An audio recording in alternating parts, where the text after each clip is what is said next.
Kemampuan dari Sarah Kromis bukanlah sesuatu yang dipelajari, melainkan warisan dari garis keturunan yang telah lama hidup di balik bayang-bayang peradaban.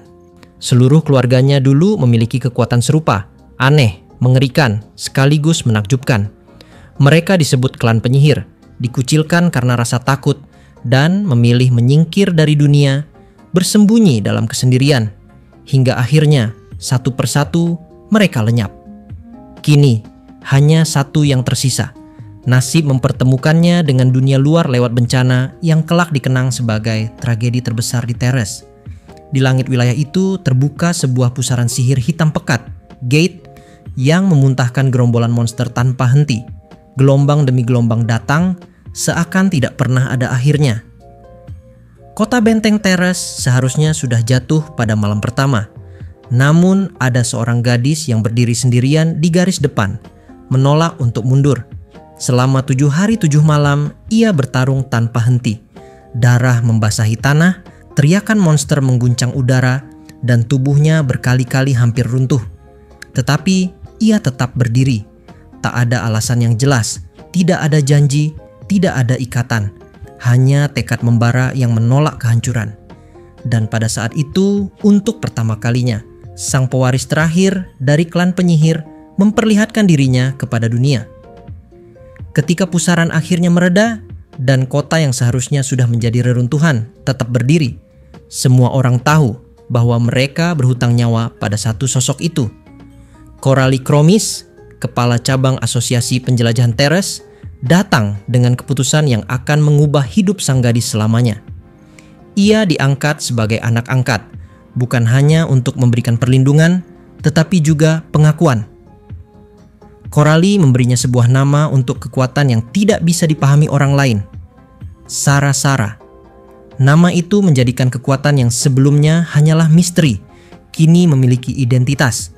Lebih jauh lagi, Coralie menaikkan statusnya melalui jalur khusus yang jarang diberikan kepada siapapun, mengangkatnya ke level 8. Bagi sebagian orang, langkah itu hanyalah strategi demi memperkuat Teres. Tetapi di balik itu tersimpan niat lain, sebuah keyakinan bahwa masa depan gadis ini layak diperjuangkan.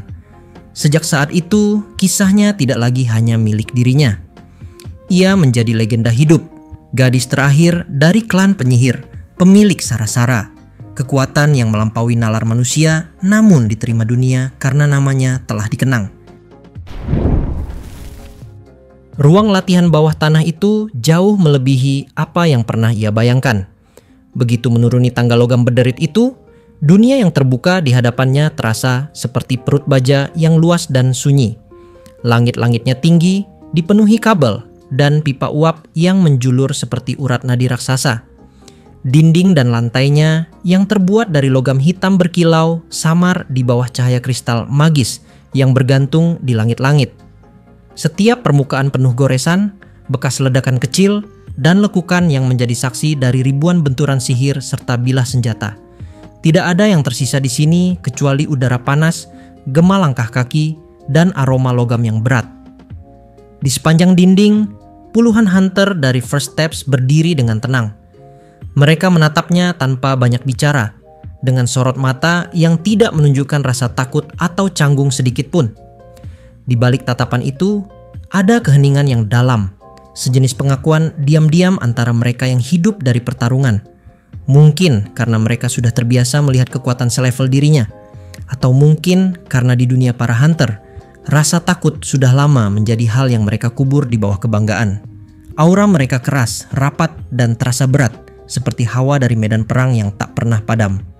Dan di tengah semua itu, ia berdiri sendirian, menyadari betapa jauhnya jarak antara dirinya dan mereka yang disebut orang biasa.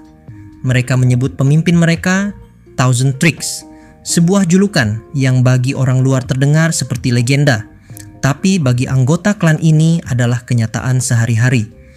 Ia memandangi mereka dan berpikir, hanya seseorang dengan tekad baja dan pengetahuan tanpa batas yang bisa melatih puluhan manusia hingga mencapai tingkat seperti ini.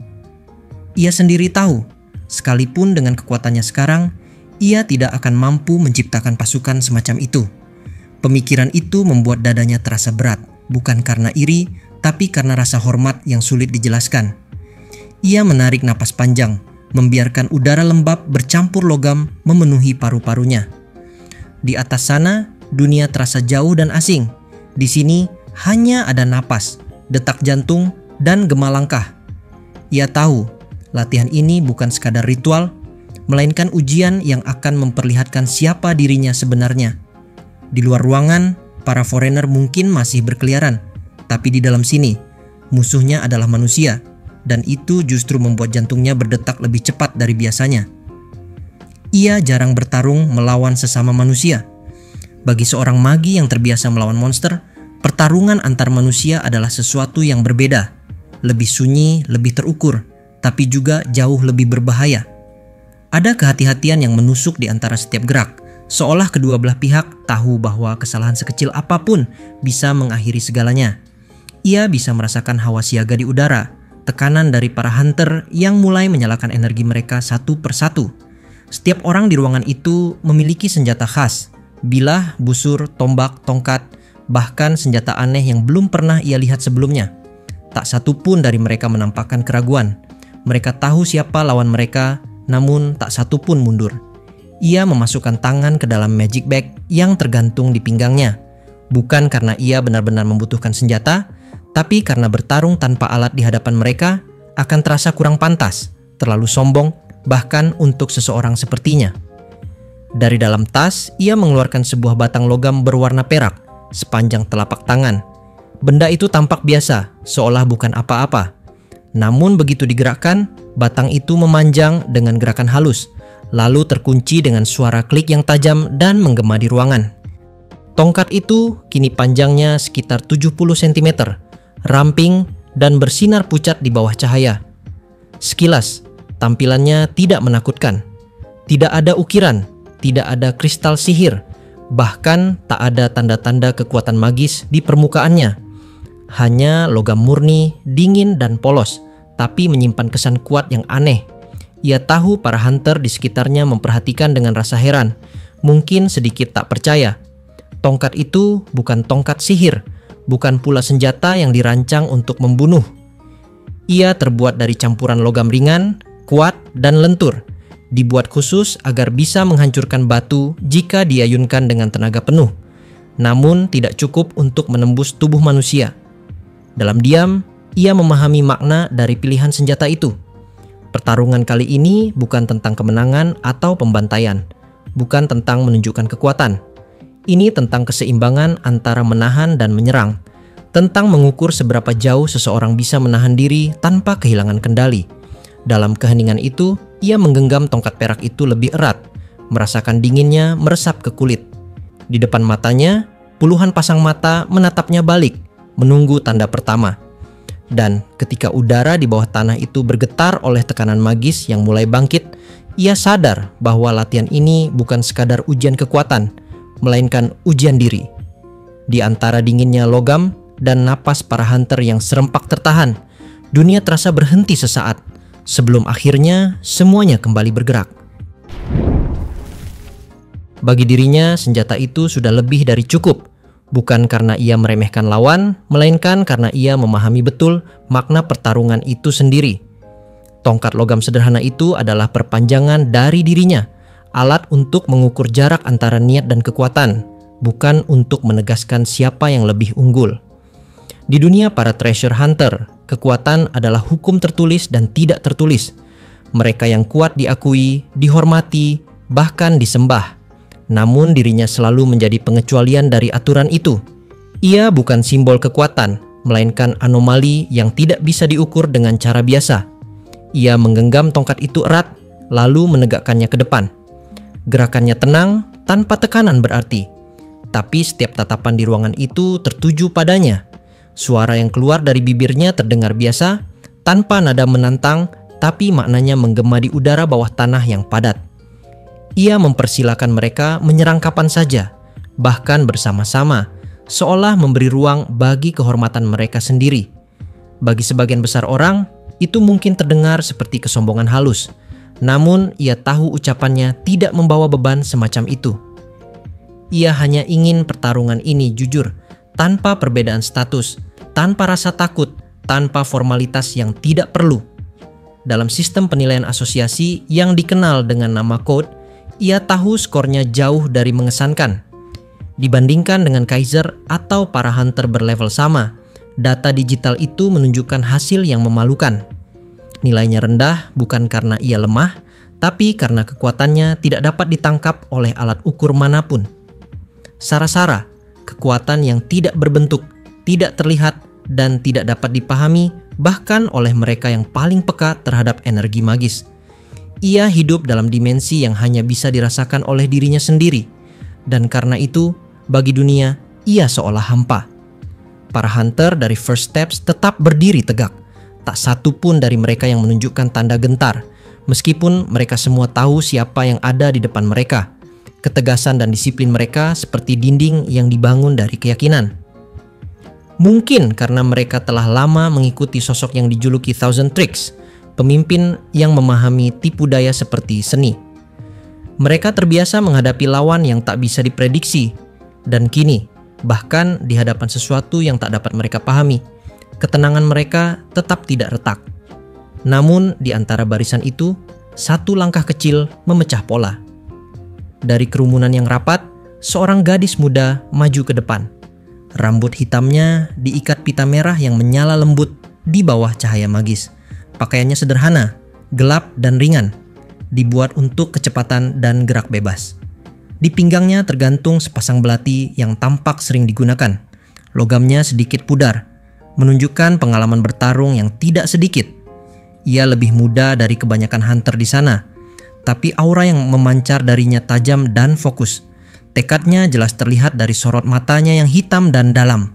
Bukan sorot mata seorang pemula, melainkan seseorang yang ingin membuktikan dirinya. Dari belakang, terdengar riuh rendah suara para hunter lain yang mengenalnya. Nada setengah bercanda, setengah kagum. Ia adalah murid Liz, salah satu anggota terkuat klan itu.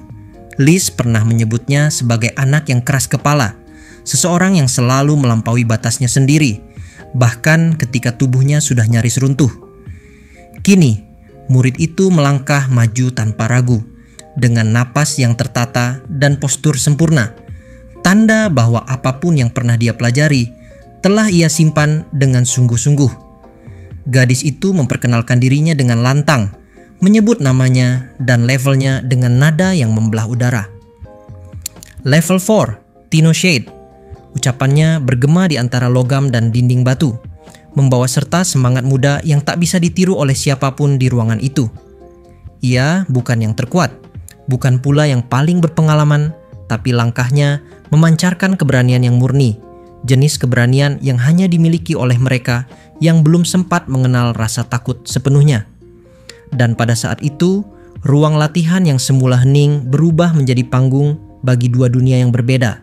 Satu lahir dari darah penyihir purba, yang lain dibentuk oleh latihan dan tekad manusia biasa.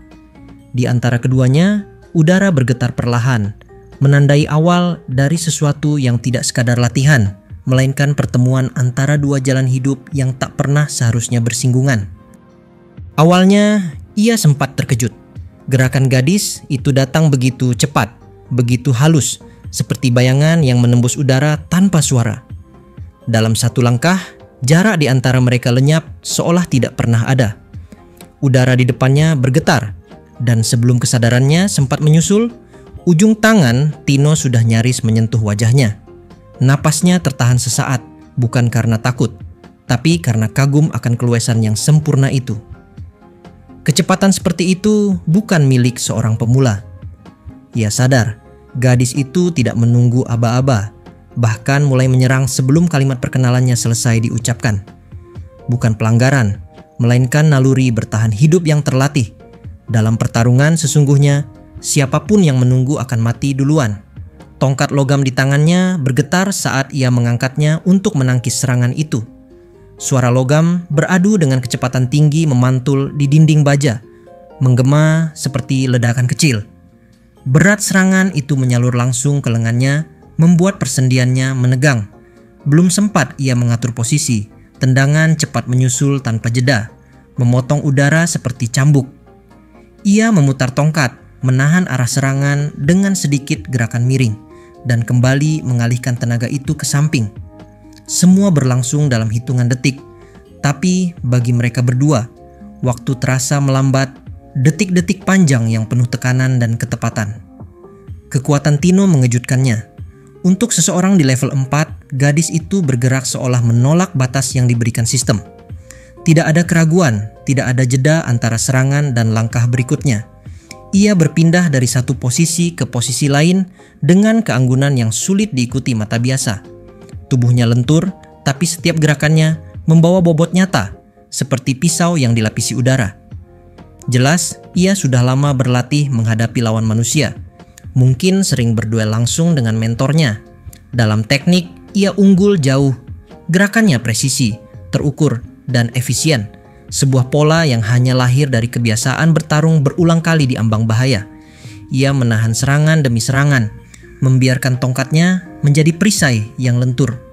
Setiap benturan menghasilkan getaran halus di udara. Tubuhnya sendiri yang telah lama menyatu dengan mana material bertindak seperti jangkar.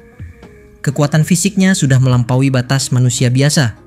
Jika bukan karena itu, mungkin sejak tadi ia sudah jatuh terdorong oleh beratnya pukulan Tino. Namun sekalipun ia mampu bertahan, ia tahu perbedaan mereka dalam teknik tak dapat diabaikan. Tino bergerak dengan keindahan yang lahir dari pemahaman penuh terhadap tubuhnya sendiri, sedangkan dirinya lebih mengandalkan kekuatan murni dan insting bertahan. Ia menilai lawannya di tengah hujan serangan itu. Jika Tino benar murid Liz, dan jika Liz memang bukan petarung murni, maka gadis itu hampir pasti seorang thief, kelas yang mengandalkan kecepatan, refleks dan taktik bukannya kekuatan mentah. Semua tanda mengarah ke sana. Setiap langkahnya ringan, setiap serangannya seperti tarian yang disembunyikan di balik niat membunuh. Dalam waktu singkat, udara di antara mereka menjadi arena pergerakan yang begitu padat hingga mata tak bisa membedakan mana awal dan akhir. Meskipun begitu, ia tidak menyerang balik. Tongkatnya terus bergerak hanya untuk menangkis dan mengalihkan, mengikuti ritme serangan yang tak memberi kesempatan. Setiap gerakannya sederhana, tapi efisien, sebuah bentuk kesabaran yang hanya dimiliki oleh mereka yang paham betul kapan harus menunggu. Ia menunggu celah, namun celah itu tak kunjung datang. Tino tidak melambat, bahkan tidak kehilangan napas sedikit pun. Setiap gerakan yang seharusnya diikuti kelelahan justru semakin mantap, semakin cepat, seolah tubuhnya terbuat dari energi murni yang tak habis-habis. Di kejauhan, para hunter lain memperhatikan dengan sikap santai yang aneh, seolah apa yang sedang mereka saksikan bukan duel serius, melainkan latihan biasa yang sudah sering terjadi. Beberapa bahkan masih sempat berbicara di antara diri mereka sendiri, membandingkan perkembangan Tino, menilai peningkatannya sejak terakhir kali mereka melihatnya berlatih. Mereka bisa begitu tenang karena tahu bagi Tino, pertarungan seperti ini bukanlah sesuatu yang berbahaya, dan bagi lawannya, ini bahkan belum pantas disebut ancaman. Sementara itu, ia tetap diam. Pandangannya tidak bergeser, napasnya tetap teratur, namun di matanya muncul kilatan kesadaran baru. Tino Shade bukan sekadar murid berbakat. Gadis itu sedang menumpahkan seluruh keyakinannya di setiap langkah. Dan bagi seseorang yang lahir dari darah penyihir purba, tekad seperti itu jauh lebih tajam daripada senjata apapun. Ia mulai merasakan sesuatu yang berbeda di udara, bukan tekanan kekuatan, melainkan getaran niat yang bersih dan lurus. Pertarungan itu kini berubah menjadi tarian di antara dua dunia, satu yang berakar dari ketenangan tanpa wujud, dan satu lagi dari keberanian yang menolak berhenti.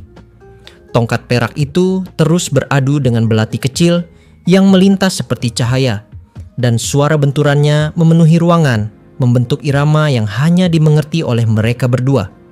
Dalam kecepatan yang mustahil, waktu seolah berhenti di bawah tanah itu, dan semua yang menyaksikan tahu ini baru permulaan.